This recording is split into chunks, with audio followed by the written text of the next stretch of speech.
So will study about the reproduction. तो reproduction में हम सबसे पढ़ेंगे मेल रिप्रोडक्टिव सिस्टम, उसके बाद पढ़ेंगे फीमेल रिप्रोडक्टिव सिस्टम। तो मेल रिप्रोडक्टिव सिस्टम के दो पार्ट होते हैं, होता है प्राइमरी और सेकेंडरी ऑर्गन। तो प्राइमरी ऑर्गन होता है टेस्टिस जो स्पर्म प्रोड्यूस करता है, एंड सेकेंडरी ऑर्गन होते हैं हमारे accessory duct, accessory gland and penis. तो इसके बारे में हम पढ़ेंगे। ये क्या प्राइमरी ऑर्गन क्या करते हैं, स्पर्म को प्रोड्यूस करते हैं, सेकेंडरी ऑर्गन उस स्पर्म को बॉडी के बाहर ले जाते हैं। ये है primary secondary organ in male reproductive system. अब टेस्टिस की बात करें तो टेस्टिस दो होती हैं, मेल में दो होते हैं, एंड ये मिक्स ग्लैंड का पार्ट है। Means it act as both endocrine and exocrine gland, दोनों की तरह एक्ट करता है। Therefore it is a part, it's a example of mix gland, इसलिए इसको बोलते हैं हेट्रोक्राइन ग्लैंड। और ये लेग्स के बीच में होता है। लोकेशन क्या है इसकी, एक्स्ट्रा एब्डोमिनल, मतलब ये हमारी बॉडी के बाहर होता है। क्यों होता है, क्योंकि फॉर्मेशन के लिए, मैचुरेशन के लिए, स्टोरेज है स्पर्म के फॉर्मेशन, मैचुरेशन, स्टोरेज के लिए टेम्परेचर चाहिए around 34.5 to 35 degree Celsius. Body का टेम्परेचर होता है 37 डिग्री सेल्सियस। इसलिए जो टेस्टिस होते हैं बॉडी के बाहर होते हैं, बिटवीन द लेग्स। अगर एम्ब्रियो की बात करें तो जब 7 से 8 वीक्स में होता है तो उसके जो टेस्टिस होते हैं इंटर एब्डोमिनल होते हैं, मतलब अंदर होते हैं। लेकिन जब फीटस बन जाता है 7 to 8 मंथ तक तो वो एक्स्ट्रा एब्डोमिनल हो जाते हैं। तो स्टार्टिंग में इंटर एब्डोमिनल रहते हैं टेस्टिस, फिर बाहर आ जाते हैं। एंड कई बार क्या होता है कि ये जो टेस्टिस होते हैं कई मेल में बाहर नहीं आ पाते हैं, तो इसके लिए क्या होती है, सर्जरी होती है। और ये मेडिकल कंडीशन होती है। इस मेडिकल कंडीशन को बोलते हैं क्रिप्टोशिडिज्म। क्रिप्टोशिडिज्म इसमें क्या होता है, testis fail to descend from the abdomen into the scrotum. तो स्क्रॉटम में टेस्टिस नहीं आ पाते हैं, तो ये एक तरीके की बीमारी है। तो ये सर्जरी से सही की जाती है। तो सर्जरी का नाम है दैट इज़ ऑर्किडोपैक्सी। ऑर्किडोपैक्सी। टेस्टिस का वेट रहता है अराउंड 40 ग्राम ईच, एंड ये किससे सराउंडेड होते हैं, स्क्रॉटम से। तो ये टेस्टिस होता है, दो टेस्टिस होते हैं, टेस्टिकल्स, एंड ये सराउंडेड होता है scrotum. So it's a pouch like sac होता है जो टेस्टिस को प्रोटेक्शन प्रोवाइड करके रखता है। इसे प्रोटेक्शन प्रोवाइड करता है एंड न्यूट्रिशन भी प्रोवाइड करता है। सो टेस्टिकल्स को प्रोटेक्शन प्रोवाइड करता है स्क्रॉटम, प्रोटेक्शन एंड न्यूट्रिशन भी चाहिए टेस्टिस को स्पर्म प्रोडक्शन के लिए, तो वो भी स्क्रॉटम प्रोवाइड करता है। तो स्क्रॉटम का एक पाउच लाइक सैक है जो पेनिस के पीछे लटका होता है, एंड इसमें ये टेस्टिकल्स को प्रोटेक्शन प्रोवाइड करता है, एंड इसमें बहुत सारे नर्व्स एंड ब्लड वेसल्स भी होते हैं, एंड ये क्लाइमेट कंट्रोल सिस्टम की तरह भी काम करता है।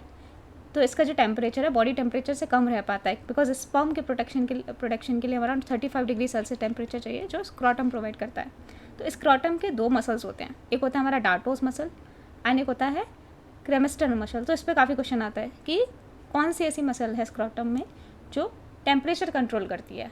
तो ये होती है क्रेमेस्टर्नल मसल, और डार्टोस मसल क्या करती है, प्रोटेक्ट करती है। तो जो स्किन होती है स्क्रॉटम की वो इस मसल से बनती है, डार्टोस मसल से। तो मतलब सरफेस के ऊपर जो स्किन है वो डार्टोस मसल है, और जो अंदर वाली स्किन है वो क्या है हमारी, जो टेम्परेचर कंट्रोल करी है, दैट इज़ क्रेमेस्टर्नल मसल्स, राइट। सो ये क्या करती है, ये टेंस करती है स्क्रॉटम का and pulls testis closer to the body. तो सर्दियों एंड गर्मियों में जो टेस्टिस होते हैं उनका जो लोकेशन होता है वो चेंज हो जाता है।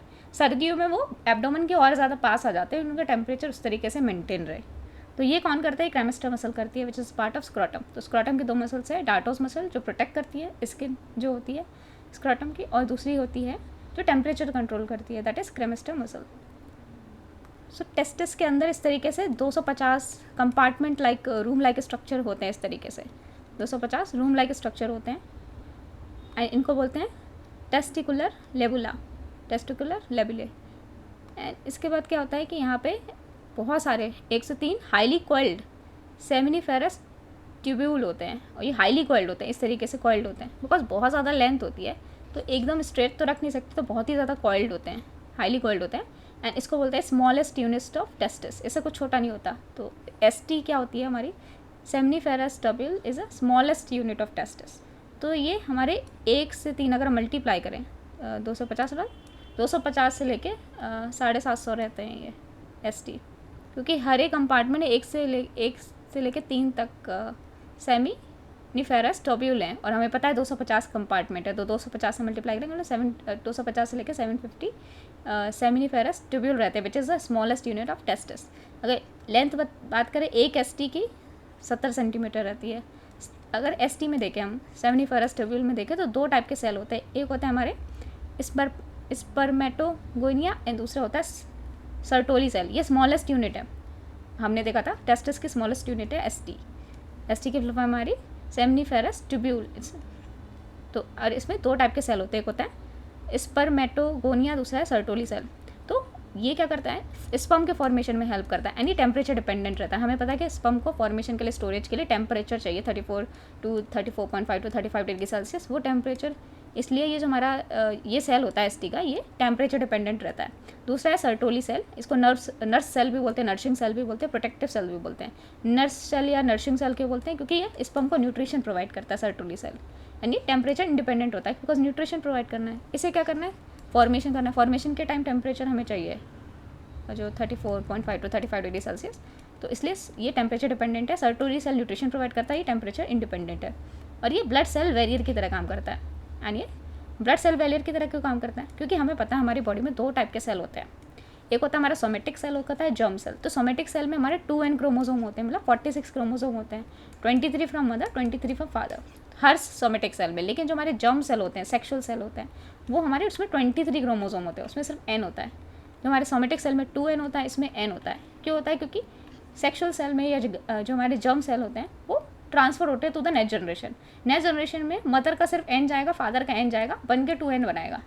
तो इसलिए इसमें सिर्फ 23 क्रोमोसोम होते हैं। तो अगर ये जो जर्म सेल है, ये अगर हमारी बॉडी के अंदर जाएंगे तो वो हमें क्या, इसको WBC क्या समझेगा, WBC जो प्रोटेक्ट करता है बेसिकली, WBC इसको फॉरेन पार्टिकल समझेगा। उसे सोमेटिक सेल फॉरेन पार्टिकल नहीं लगेगा, लेकिन ये फॉरेन पार्टिकल लगेगा, बिकॉज ये डिफरेंट है, इसमें 2n क्रोमोसोम है, इसमें n है। तो इसलिए तो सर्टोली सेल क्या करता है, इसको जर्म सेल को बचा के रखता है, बिकॉज यहाँ पे जो टेस्टिस में जर्म सेल प्रोड्यूस हो रहे हैं, क्योंकि उसमें क्या है, वो क्या है, सेक्शुअल सेल है, तो उसको प्रोटेक्ट करके रखता है सर्टोली सेल। तो ये ब्लड सेल बैरियर की तरह काम करता है, ब्लड से बचा के रखता है, क्योंकि ब्लड में क्या है, WBC है, WBC फॉरेन एंटीजन को किल करता है, तो उससे बचा के रखता है।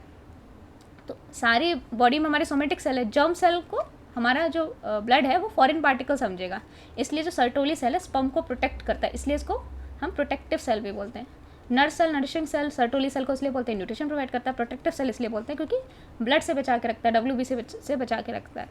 सो अब हम बात करें हम स्पर्मिएशन। स्पर्मिएशन क्या होता है कि सर्टोली सेल जो होता है वो इस तरीके से स्पर्म इससे अटैच होता है, इसे प्रोटेक्शन प्रोवाइड करता है, राइट। तो इसे अटैच होता है जब इसका डिटैचमेंट हो जाता है, head of the sperm from the Sertoli cell. जैसे ये सर्टोली सेल है, जो स्पर्म है इससे अटैच रहता है, इसके डिटैचमेंट को स्पर्मिएशन बोलते हैं। आप नाम से ऐसे लगेगा स्पर्म के प्रोड्यूस होने की प्रोसेस को बोलते हैं, नहीं। जो सर्टोली सेल होता है उससे डिटैचमेंट, उसके जो स्पर्म है उसके हेड का डिटैचमेंट, उसको बोलते हैं spermiation, that is known as spermiation.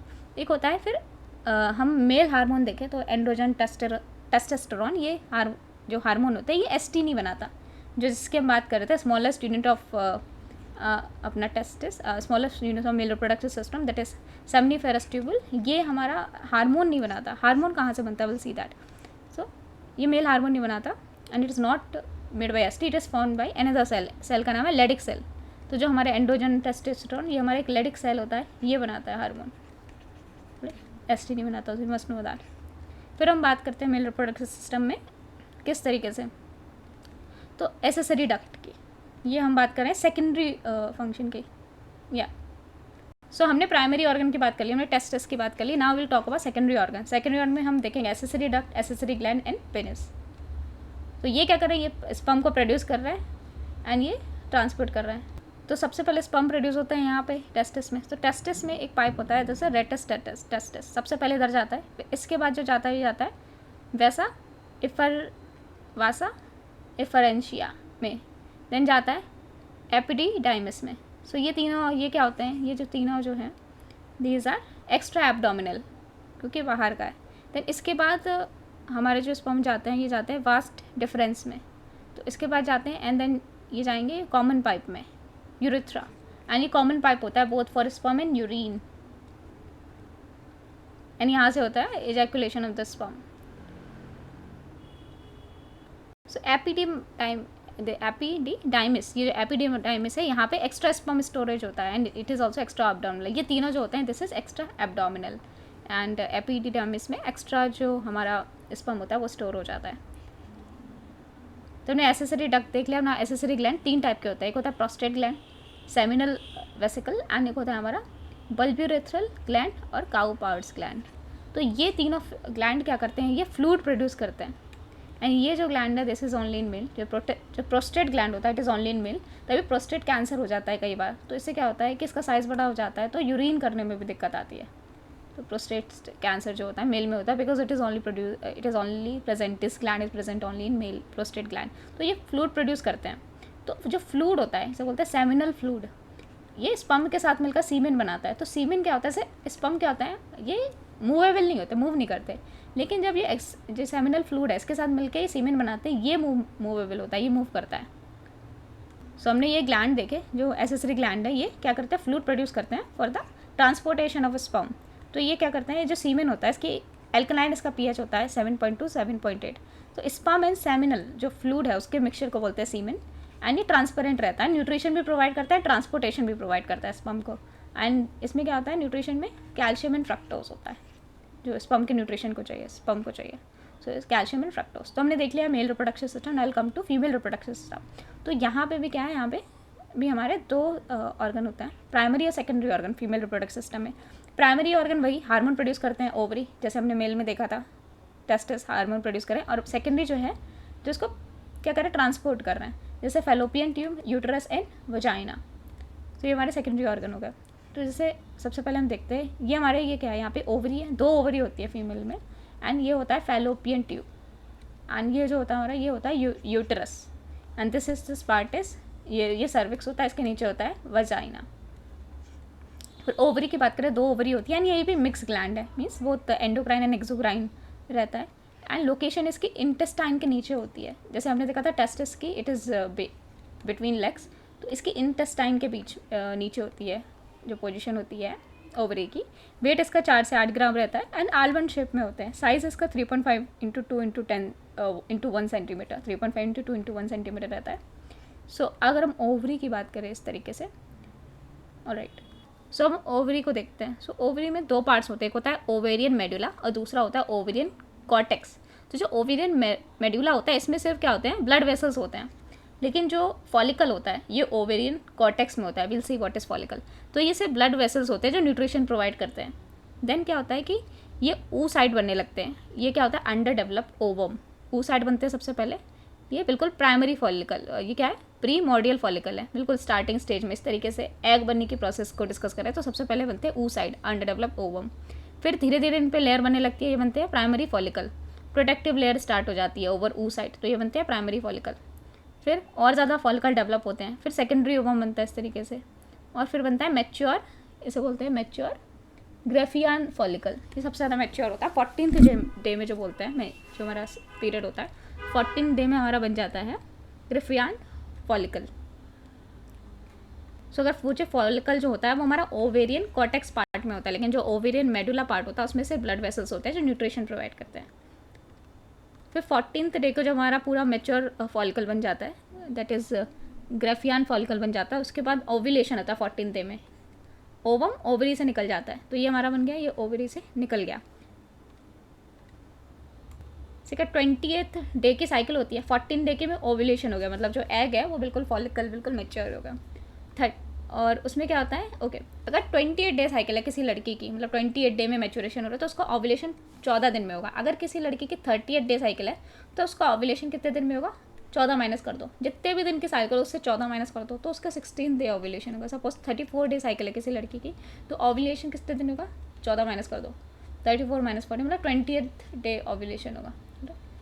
सो इस तरीके से हम डे निकाल सकते हैं ओव्यूलेशन का। तो अगर हम ओवरी के स्ट्रक्चर की बात करें, 2 पार्ट्स होते हैं, हमने देखा था ओवेरियन मेडुला, ये ओवेरियन मेडुला, और दूसरा जो पार्ट है this is ovarian cortex.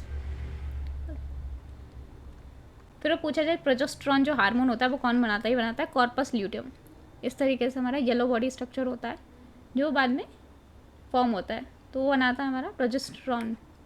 And फिर इसके बाद बनता है हमारा corpus albicans, and this is white body, और इसको बोलते हैं येलो बॉडी। कॉर्पस ल्यूटियम को yellow body and corpus albicans इसको बोलते हैं वाइट बॉडी।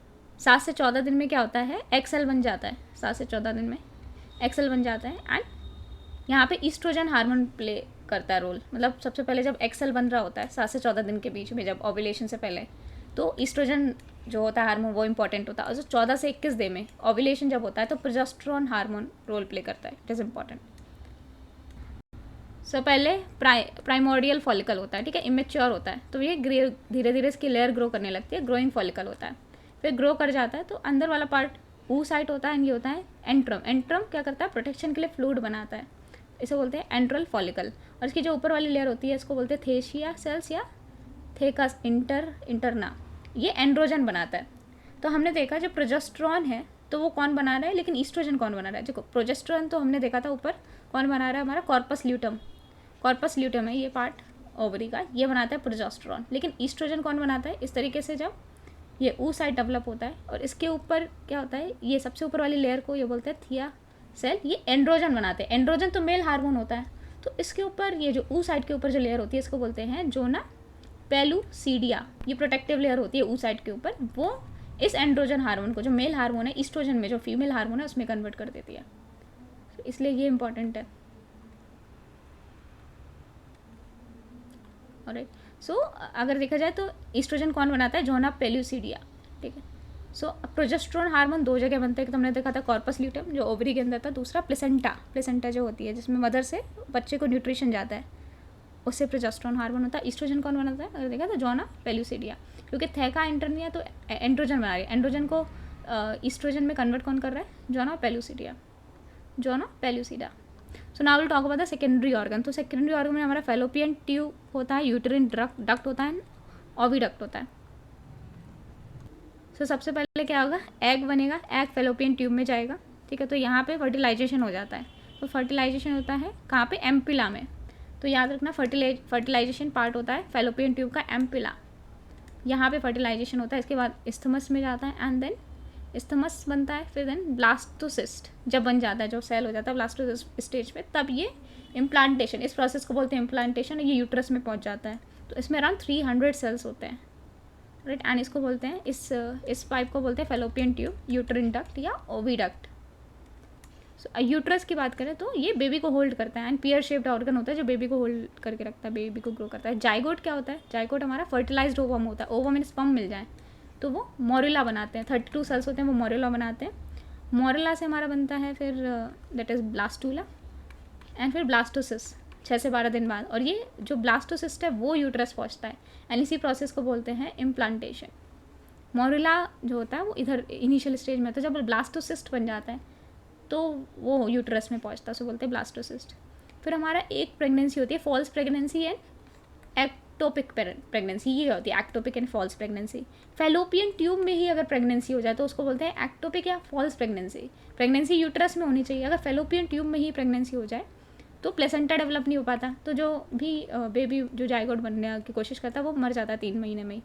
तो इम्ब्रियो एंड फीटस में क्या अंतर है, जो ब्लास्टोसिस्ट होता है अप टू 8th वीक उसे इम्ब्रियो बोलते हैं, लेकिन 8th वीक के बाद उसे फीटस बोलते हैं। 8th वीक के बाद जो बेबी बनता है उसे फीटस बोलते हैं।